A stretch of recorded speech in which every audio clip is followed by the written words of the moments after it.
햇살 가득한 여름, 오늘도 하나님 말씀 안에서 평안과 기쁨이 가득하시길 바랍니다. 안녕하세요. 6월 30일 화요일 매일 말씀 묵상 시작하겠습니다. 오늘 함께 보실 말씀은 나홈서 3장 18절에서 19절까지의 말씀입니다. 아수르의 왕이여, 내 목자가 자고 내 귀족은 누워 쉬며 내 백성은 산들에 흩어지나 그들을 모을 사람이 없도다. 내 상처는 고칠 수 없고 내 부상은 중하도다. 내 소식을 듣는 자가 다 너를 보고 손뼉을 치나니 이는 그들이 항상 내게 행패를 당하였음이 아니더냐 하시니라. 아멘. 우리는 얼마 전 요나서를 통해서 니느웨를 향한 하나님의 긍휼을 살펴보았습니다. 니느웨는 악한 성읍이었죠. 그런데 하나님은 그 악한 도시를 즉시 심판하지 않으셨습니다. 요나 선지자를 보내셔서 회개의 말씀을 전하게 하셨고, 놀랍게도 니느웨 사람들은 그 말씀을 듣고 회개했죠. 왕으로부터 백성까지 금식하며 하나님 앞에 엎드렸습니다. 그러자 하나님께서는 그들에게 내리시기로 했던 그 재앙을 거두셨습니다. 그리고 요나서 마지막에 하나님은 이렇게 말씀하셨죠. 하물며 이 큰 성읍 니느웨는 좌우를 분변하지 못하는 자가 12만여 명이요 가축도 많이 있나니 내가 어찌 아끼지 아니하겠느냐 하시니라. 이처럼 요나서는 우리에게 하나님의 긍휼을 보여줍니다. 하나님은 이스라엘만의 하나님이 아니시다라는 거죠. 하나님은 이방의 악한 도시 니느웨까지도 아끼시는 분이십니다. 죄인이 돌이키면 용서하시고 회개하는 자에게 긍휼을 베푸시는 분이 우리 하나님이시죠. 그런데 우리가 요 며칠 살펴보고 있는 나홈서에는 상반된 말씀이 선포됩니다. 연대기적으로 보면 요나 선지자가 활동한 이후 약 100여 년이 흐른 시기입니다. 한때 회개했던 니느웨는 다시 하나님을 저버렸고 그들은 다시 교만해졌고 폭력과 약탈과 부도덕의 길을 걸어갔습니다. 그래서 하나님은 그들을 향해서 심판을 선언하는 말씀을 하시죠. 그게 바로 나홈서 말씀입니다. 니느웨는 아수르 제국의 수도죠. 아수르는 거대한 제국을 이루기 위해서 수많은 나라를 침략했고 셀 수 없이 많은 사람들을 죽였습니다. 북이스라엘을 멸망시켰고요. 그리고 남한국 유다도 멸망 직전까지 몰고 갔습니다. 이 남유다를 침공할 당시에 아수르를 다스리는 왕은 사네립이었습니다. 그때 랍사게라는 장군이 유다왕 히스기야에게 이렇게 외쳤죠. 열왕기하 19장 10절에서 11절 말씀에 너희는 유다의 왕 히스기야에게 이같이 말하여 이르기를 내가 믿는 내 하나님이 예루살렘을 아수르 왕의 손에 넘기지 아니하겠다 하는 말에 속지 말라. 아수르의 여러 왕이 여러 나라에 행한 바 진멸한 일을 네가 들었나니 네가 어찌 구원을 얻겠느냐. 이렇게 조롱하며 제국의 힘으로 유다를 그렇게 멸망 직전까지 몰고 갔던 거죠. 하지만 하나님은 아수르의 수도 니느웨를 위한 메시지를 갖고 계셨어요. 니느웨는 나홈이 예언할 당시 부와 권력의 정점에 있었습니다. 난공불락의 성벽으로 안전하다라고 그들은 생각했죠. 하지만 그때 하나님은 나홈이란 선지자를 통해서 심판의 메시지를 예언하십니다. 선포케 하시죠. 그래서 나홈서 1장에서는 니느웨를 향한 하나님의 심판이 임박했음을 선포하고요. 2장에서는 마치 눈앞에 보이는 것처럼 니느웨의 무너짐을 생생하게 묘사합니다. 그리고 나홈서 3장에서는 니느웨가 왜 심판을 당할 수밖에 없었는지를 보여주죠. 그래서 오늘 3장 19절에서 나홈서 마지막은 이렇게 끝납니다. 내 소식을 듣는 자가 다 너를 보고 손뼉을 치나니 이는 내 악행을 늘 받지 않은 자가 없음이 아니냐. 그러니까 니느웨를 향한 그 심판이 부당한 심판이 아니다라는 거죠. 하나님께서 갑자기 분노하셔서 그들을 치신 것이 아니다라는 겁니다. 그들은 수많은 사람들에게 횡포를 저질렀습니다. 많은 민족들을 짓밟았죠. 하나님은 그 악을 보고 계셨고 마침내 공의로 심판하신다라는 겁니다. 그러므로 요나서와 나홈서를 함께 생각할 때 우리는 하나님의 성품을 온전히 보게 됩니다. 하나님의 긍휼하심, 그리고 또한 하나님의 공의로우심을 말이죠.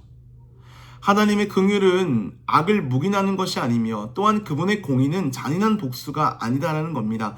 죄인을 아끼시며 오래 참으시지만 악을 영원히 방치하지 않으시고 돌이키지 않는 이들을 반드시 다루신다라는 거죠. 오늘 본문인 나홈 3장 12절에서 19절은 니느웨를 향한 마지막 선언입니다. 먼저 알 수 있는 것은요, 하나님은 그들이 견고하다라고 여기는 것을 무너뜨리신다라는 거죠. 12절과 13절이 이렇게 말합니다. 내 모든 산성은 무화과 나무에 처음 익은 열매가 흔들기만 하면 먹는 자의 입에 떨어짐과 같으리라. 내 가운데 장정들은 여인 같고 내 땅의 성문들은 내 원수 앞에 넓게 열리고 빗장들은 불에 타도다. 니느웨는 자신들의 산성 그리고 군대 그리고 성벽이 안전하다라고 여겼습니다. 근데 하나님은 그 산성들을 무엇에 비유하십니까? 무화과 나무에 처음 익은 열매로 비유하십니다. 처음 익은 무화과는 나무에 단단히 붙어있지 않습니다. 흔들기만 해도 떨어지죠. 그러니까 니느웨가 자랑하던 요새와 성벽이 이와 같다라는 겁니다. 사람 보기에는 철벽같이 보이지만 하나님 앞에서는 하나님이 조금만 흔들면 떨어지는 그런 연약한 열매와 같다라는 겁니다. 아수르는 자신들의 군사력과 경제력과 정치력 그리고 영향력을 행사했습니다. 그리고 그것이 영원할 것이다라고 여겼죠. 그러나 모든 힘은 하나님 앞에서 일시적으로 아주 임시적으로 맡겨진 것입니다. 하나님께서 허락하실 때만 유지된다라는 거죠. 사실 하나님께서 붙들어 주시지 않으신다면 인간의 쌓은 힘은 오래가지 못한다라는 것입니다. 우리는 쉽게 내가 잘해서 여기까지 왔고 내가 일구었고 내 능력으로 이것들이 가능했다라고 말합니다. 하지만 우리에게 힘 주시고 능력 주시고 의지를 주신 것, 그 모든 것들을 가능케 하신 것은 바로 하나님이시죠. 그리고 혹여나 하나님을 경외하지 않고 쌓아 올린 것들이 있다면, 그것으로 성공했다면, 안전하다라고 말하고 있다면 그것 참으로 어리석다라는 겁니다. 혹여나 남을 짓밟고 세운 견고한 무언가가 있다면 그건 언젠가 무너진다라는 거죠. 악한 힘은 영원하지 않을 뿐더러 하나님께서 흔드시면 그 철벽과 같던 산성도 무화과처럼 힘없이 떨어진다는 사실을 우리는 기억해야 됩니다. 사랑하는 성도 여러분, 우리는 때로 세상에서 힘 있는 사람들이 권력으로 사람을 억누르고 약한 이들을 함부로 대하는 모습을 볼 때 두려워합니다.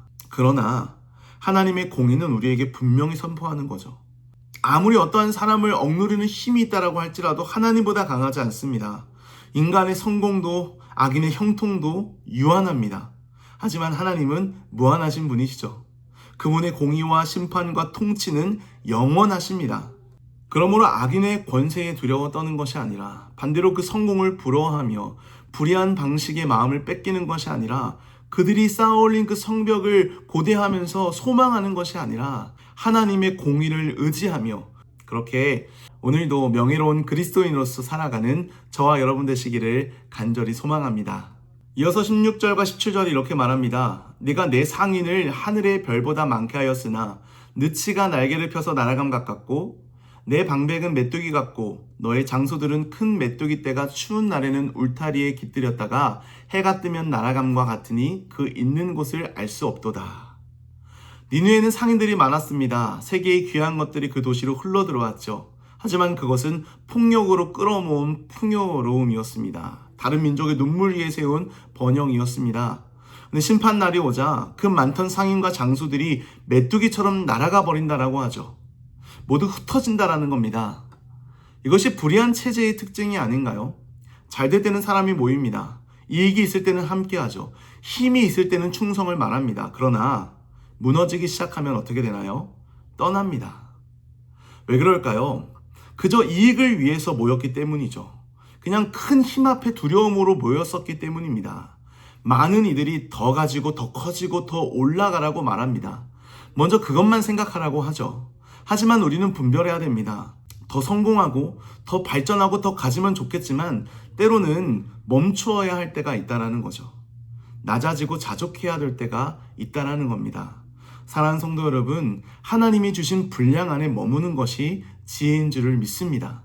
그래서 사도 바울은 이렇게 고백하는 거죠. 자족의 비밀을 배웠다라고 고백하는 겁니다. 풍부에도 처할 줄 알고 궁핍에도 처할 줄 안다라고 말합니다.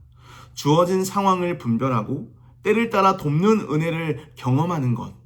그러니까 하나님이 열어주시지 않는 문을 억지로 열지 않는 것이고요. 하나님이 허락하지 않는 길을 욕심으로 밀어붙이지 않는 것이고 나의 한계를 인정하면서 하나님의 은혜 안에 머무는 것. 이것이 신앙의 지혜인 줄을 믿습니다. 우리의 가정도 우리의 일터도 우리의 교회도 마찬가지인 줄 믿습니다. 무조건 커지는 것이 복이 아니죠. 무조건 많아지는 것이 은혜가 아닙니다. 정말 하나님 앞에 바로 서는 것. 하나님 앞에 새 마음을 구하면서 하나님의 뜻을 간절히 구하는 것, 그것이 진정한 은혜이고 복인 줄 믿습니다. 이익과 두려움 때문에 무언가를 움켜쥐고 더 가지려고 살아가는 것이 아니라 그것이 언제든 흩어지고 날아가 버릴 수 있다는 것을 기억하며 하나님이 주신 분량 안에서 신실하게 그저 오늘 하루를 산 제물로 우리의 삶을 올려드리는 그런 우리들이 되기를 간절히 소망합니다. 마지막으로 18절 말씀에 아수르 왕이여 내 목자가 자고 내 귀족은 누워쉬며 내 백성은 산들에 흩어지나 그들을 모을 사람이 없도다. 여기서 목자와 귀족은 지도자들을 가리킵니다. 그러니까 더 이상 백성을 이끌 힘이 없다는 뜻이죠. 지도자들은 무너졌고 백성은 흩어졌습니다. 모을 사람이 없습니다. 그러니까 니느웨라는 거대한 제국이 완전히 해체가 된 것입니다. 그리고 19절 말씀에 이렇게 말씀합니다. 내 상처는 고칠 수 없고 내 부상은 중하도다. 너의 소식을 듣는 자가 다 너를 보고 손뼉을 치나니 이는 그들이 항상 너에게 행패를 당하였음이 아니더냐 하시니라. 그러니까 니느웨의 멸망 소식을 듣고 사람들이 손뼉을 칩니다. 그러니까 오랫동안 억압받았던 사람들의 합당한 반응이죠. 그러니까 니느웨 때문에 울었던 사람들, 가족을 잃었던 사람들, 나라를 빼앗겼던 사람들, 그들에게는 니느웨의 멸망은 위로의 소식이었던 것입니다. 우리는 보통 위로를 따뜻한 말로 생각합니다. 괜찮아, 다 잘 될 거야. 성경이 말하는 위로는 보다 깊습니다. 하나님이 보셨으며 하나님이 들으셨으며 하나님이 기억하시고 하나님이 끝내실 것이다 라고 위로합니다. 나홈서에서 계속 선포되는 메시지는 바로 하나님이 공의로우시다라는 것입니다. 이는 피해자의 눈물이 그냥 사라지지 않는다라는 것이고 억울한 피해 역사는 묻히지 않는다라는 것이고 악한 자의 승리는 결코 있을 수 없다라는 것입니다. 그래서 성도는 복수하지 않아도 됩니다. 원한 속에서 악을 악으로 갚지 않아도 됩니다. 하나님께서 가장 공명정대한 우리의 심판자이시기 때문에 가장 하나님의 방법으로 심판하실 것이기 때문에 하나님께 맡겨드릴 수 있다라는 거죠. 그래서 우리는 때로는 복수하고 싶은 마음이 들 때 이렇게 고백하길 원합니다. 하나님, 제가 갚지 않겠습니다. 제가 심판자가 되지 않겠습니다. 주님께 맡기겠습니다. 공의롭게 다스려 주십시오. 사랑하는 성도 여러분, 하나님은 긍휼이 많으신 동시에 죄를 반드시 다루시는 공의로우신 분이십니다. 그리고 그것이 찬란하게 드러난 것이 바로 십자가였죠. 십자가 앞에서 우리의 죄를 가볍다 여길 수 없습니다. 동시에 십자가 앞에서 죄인인 우리를 지극히 사랑하시는 하나님의 긍휼을 깨닫게 됩니다. 오늘 나홈서를 통해서 악을 반드시 심판하시는 하나님을 바라봤습니다. 먼저 우리는 이 말씀 앞에 우리 자신을 돌아보기를 원합니다. 내 안에 니느웨의 교만이 있지 않습니까? 내가 쌓아올린 것으로 나의 안전을 확보하려고 하지 않습니까?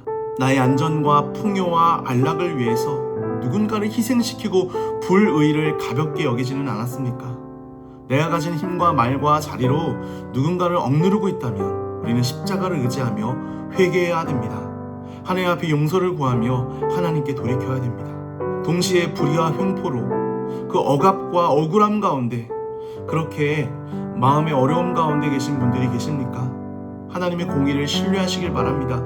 뿌린 대로 거두게 하시고 심은 대로 거두게 하시는 하나님께 모든 것 맡기시길 바랍니다. 죄를 결코 간과하지 않으시는 하나님이 이 세상을, 우리의 삶을 다루고 계시다라는 것을, 우리의 모든 여건을 다루고 계시다라는 것을 기억하시길 바랍니다. 반드시 공의롭게 일하실 것을 신뢰하며 그렇게 오늘 하루도 주님을 붙들며 살아가는 저와 여러분 되시기를 간절히 소망합니다. 기도하겠습니다. 하나님 아버지, 긍휼히 여기시고 또 공의롭게 이 땅을 다스리신 하나님 말을 의지합니다. 아버지 하나님, 먼저 내 안에 니느웨의 교만이 있다면 다시금 돌이킵니다. 나의 이익만을 위해서 살아가고 움켜쥐는 인생이 아니라 하나님의 선하심을 의지하며 내어드리는 인생, 하나님을 의지하고 하나님의 뜻을 구하는 인생 될 수 있도록 도와주시고, 악인의 형통함을 바라보며 부러워하는 것이 아니라 아버지 하나님 묵묵히 그리스도인의 명예를 기억하며 그 선한 길을 주님과 함께 동행함으로 신실하게 나아갈 수 있도록 도와주시옵소서. 공의로우신 하나님을 의지하오며 살아계신 예수님의 이름으로 기도합니다. 아멘. 화요일 기도 제목 놓고 함께 기도하겠습니다. 담임 목사회 교육자들의 가정과 사역을 위해 기도해 주시길 바랍니다. 소명감과 사명감으로 말씀을 준비하고 맡겨진 사역을 잘 감당하도록 가정과 자녀들을 지켜주시기를 기도해 주시기 바랍니다. 화요 중보기도 모임을 위해서 기도하실 때 교회의 영적 동력이 되어 부흥의 초석이 되는 모임이 되도록, 또한 참여자들의 성결함과 기도의 은혜를 주시기를 함께 기도해 주시길 바랍니다. 새 성전 리모델링과 현 건물 매각이 하나님의 계획 안에서 순적히 이루어지며 이 일에 온 성도가 기도로 한 마음이 되도록 기도해 주시고, IT에서 사역하시는 박동환 선교사님, 우즈벡에서 사역하시는 강세르게이 선교사님, 카자흐스탄에 사역하시는 김선종 선교사님을 위해서 그 모든 선교사역 가운데 하나님께서 크신 은혜로 함께 해달라고 함께 기도하시겠습니다.